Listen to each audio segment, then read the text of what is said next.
Hi Dawn, the steam tunnel's not set up to run your job. We're busy with the Satiskin at the moment, so it's not going to work. You know, it needs to be set up quite precisely. So I'm just recreating this in hot water for you. So your sleeve is small enough to go under. Well, it's set to go under and to go over a little bit.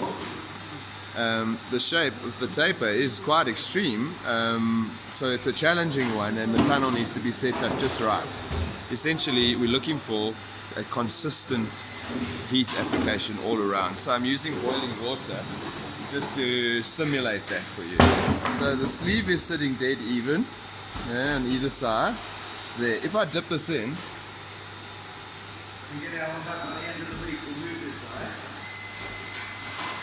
it's shrinking consistently because the heat is being applied consistently all the way around. Okay, so essentially what you've got is an extremely challenging application. So I'm just going to go very quickly in and out to finish the top,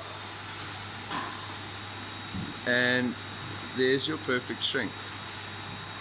Okay, now to show you, at the moment you can see there's sort of a little bit of a crease starting to happen here. Why is this happening? Because this water is so hot. We have to remember that this material will start to shrink and lose length if it's exposed to heat for too long as well. So if I put this in now, I'm gonna, here we have record that it can be done at a perfect setting, a consistent heat. If I put this in now, back in, and I'm gonna leave it in for far too long, look what's happened.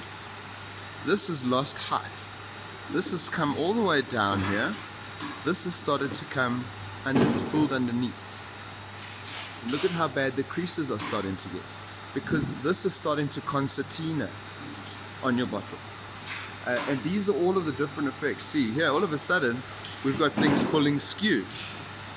And these are all of the things that you're seeing because your sleeve application, guys, are, I think, one, it's an inconsistent heat, so they're not getting it right perfectly in terms of catching the base nice and neatly. Then two, it's overheating, so that this is starting to lose height. And those are the environmental effects that we have to combat on your side when you're applying to get a perfect shrink.